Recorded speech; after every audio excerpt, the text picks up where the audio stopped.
Hi friends, welcome back to what you missed. ये वो channel है जो आपके पसंदीदा मूवीज और शोज में छिपे हर डिटेल को ब्रेक डाउन करता है।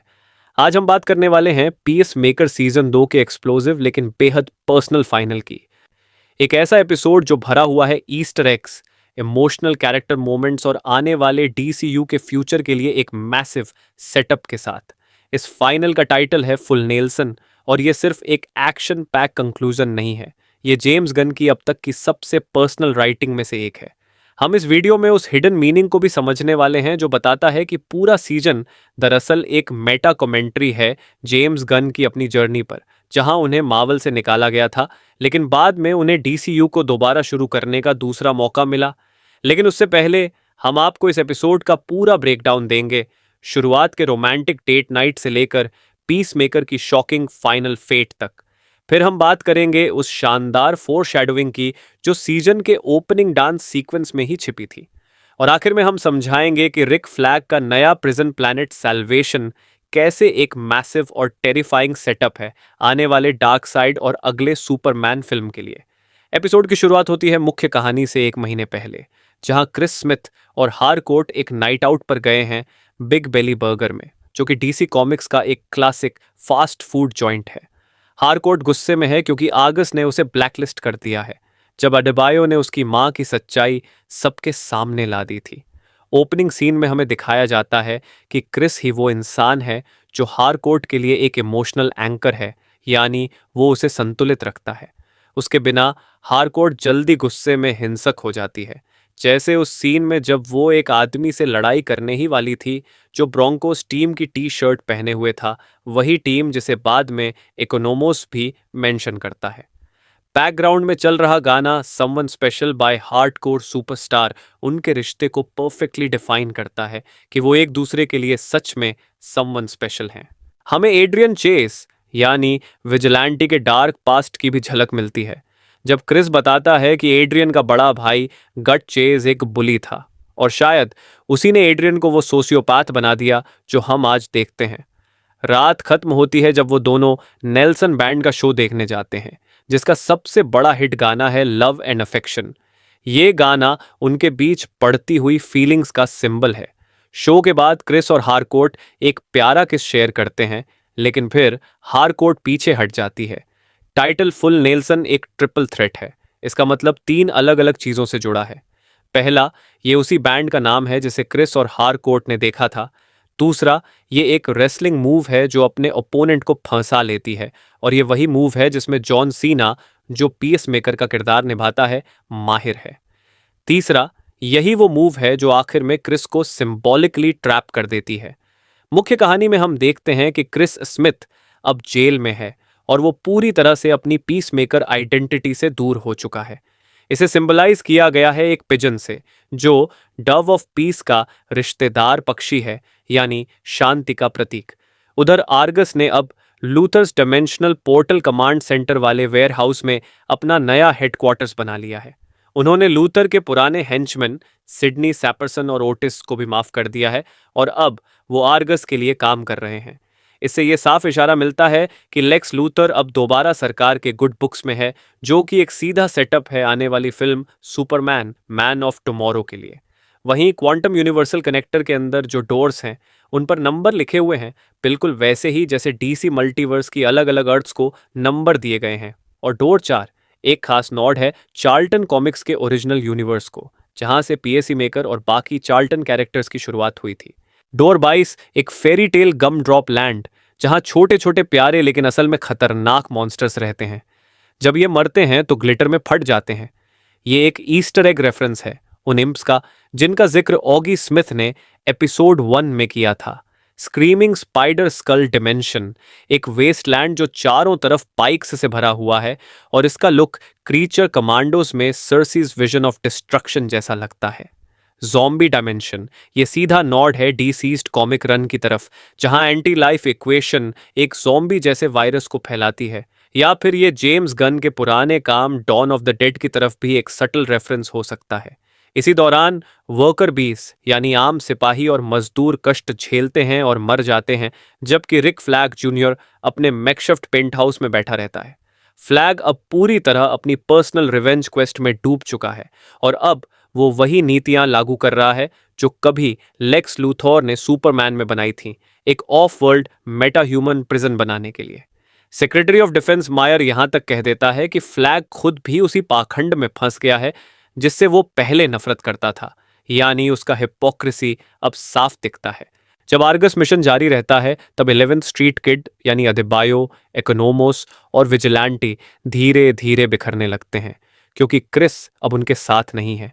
वही क्रिस जो हमेशा टीम को एक साथ जोड़े रखने वाला कॉमन ग्लू था। यहां तक कि ईगली भी सीजीआई सड़ दिखाया गया है। टीम तय करती है कि अब उन्हें खुद कुछ करना होगा। अदेबायो जूडो मास्टर की सलाह मानकर आखिरकार अपनी पत्नी किया से ब्रेकअप कर लेती है। वो अवॉइडेंस की जगह इमोशनल ऑनेस्टी चुनती है और यही इस एपिसोड का सेंट्रल थीम भी है। इसके बाद पूरी टीम एक मिनी इंसर्जेंसी यानी छोटा विद्रोह शुरू करती है, जिसके बैकग्राउंड में बजता है ट्विस्टेड सिस्टर का गाना we are not gonna take it. उनका मकसद आर्गस को रोकना नहीं है बल्कि क्रिस को बचाना है। यह सीन पिछले सीजन के फाइनल से मिलता जुलता है, जहां क्रिस ने सिर्फ अपने दोस्तों को बचाने के लिए को मार दिया था। टीम जब क्रिस से आमने सामने होती है तो वो कहता है कि वो कर्स्ड है, यानी उस पर कोई अभिशाप है। तब अदेबायो उसे पूरे सीजन की कोर इमोशनल ट्रूथ बताती है, there is no curse, there is decisions. वो उसे समझाती है कि उसके जीवन को श्राप नहीं बल्कि उसके खुद के फैसले चलाते हैं। इसी बीच हारकोर्ट अपने दिल की बात कहती है और कबूल करती है कि बोर्ड डेट उसके लिए ए वेरी थिंग थी। इस बार लड़ाई की जगह दोस्तों के बीच इमोशनल कैथारसिस यानी भावनात्मक मुक्ति होती है। हर कोई अपने मन का बोझ हल्का करता है। एक हफ्ते बाद 11th Street Kids Adrian Chase के ब्लड मनी का इस्तेमाल करके अपनी खुद की एजेंसी शुरू करते हैं, जिसका नाम है चेकमेट। ये कॉमिक्स की एक कोवर्ट ब्लैक ऑप्स एजेंसी है जिसमें पहले साशा बोर्डो भी शामिल थी। अब नई टीम में साशा बोर्डो, फ्लूरी और जुडो मास्टर भी जुड़ जाते हैं।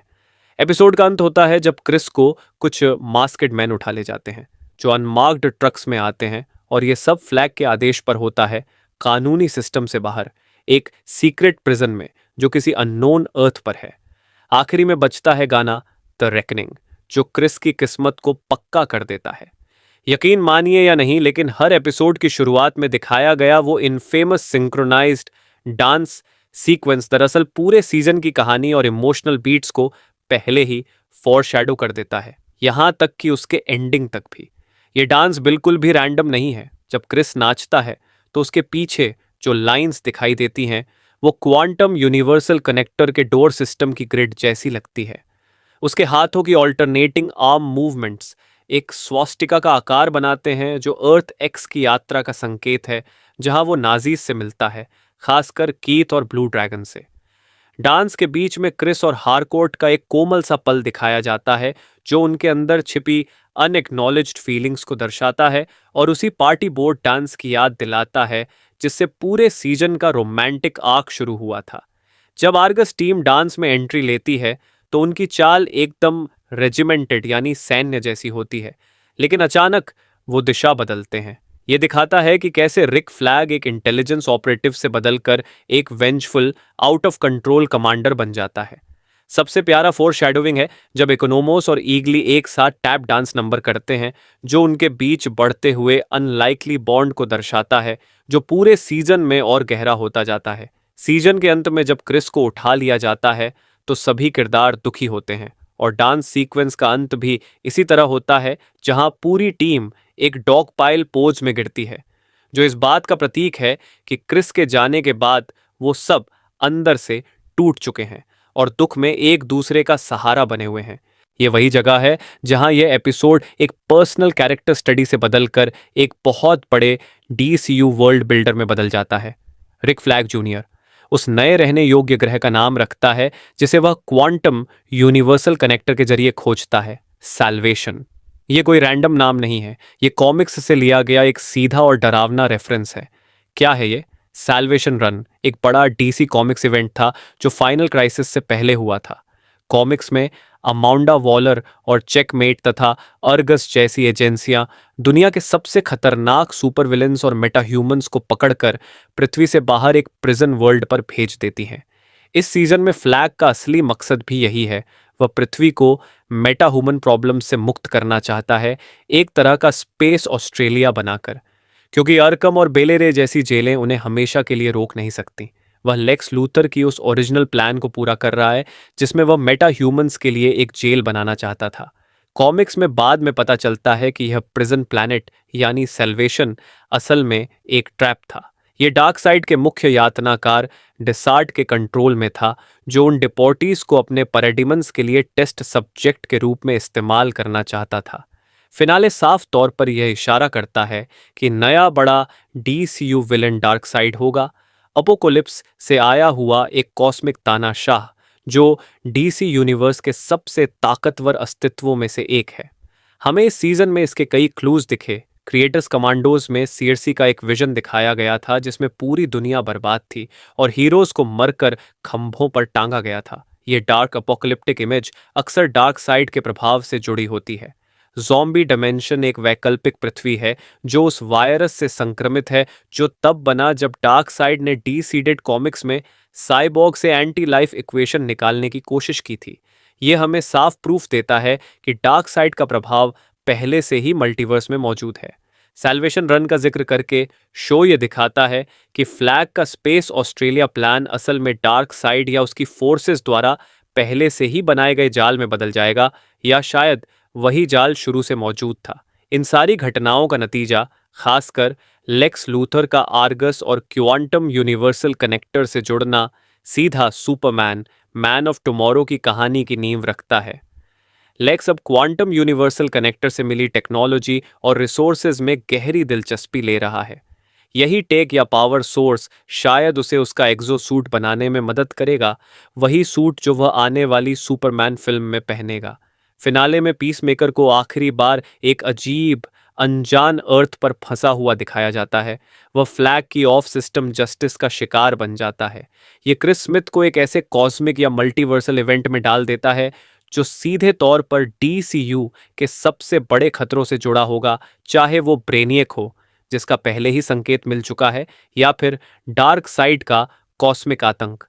आखिर में पीसमेकर का फिनाले सिर्फ उसकी इमोशनल जर्नी के बारे में नहीं है, ये उसकी पर्सनल सेक्रीफाइस की कहानी है जिसने उसे उस बोर्ड पर फंसा दिया है जहां जल्द ही एक कॉस्मिक वॉर छिड़ने वाली है। सीजन 2 का फिनाले हमें दिखाता है कि 11th स्ट्रीट किड्स अब चेकमेट बन चुके हैं, एकजुट तो हैं लेकिन टूटे दिलों के साथ। और दूसरी तरफ क्रिस स्मिथ यानी पीस मेकर अब एक रहस्यमयी जगह पर कैद है जो एक अलग अर्थ पर स्थित है। फ्लैग का बदला अब पूरा हो चुका है, लेकिन उसकी इस कार्रवाई ने एक बहुत बड़ी अपोकलिप्टिक थ्रेट को जन्म दे दिया है। अपनी थियरीज हमें नीचे कमेंट्स में ज़रूर बताएं। अगर आपने इस ब्रेकडाउन में कोई डिटेल मिस कर दी हो तो लाइक बटन दबाएं और सब्सक्राइब करें व्हाट यू मिस्ड चैनल को, जहां हम लाते हैं डीसीयू की दुनिया के और भी गहरे डीप डाइव्स। देखने के लिए धन्यवाद।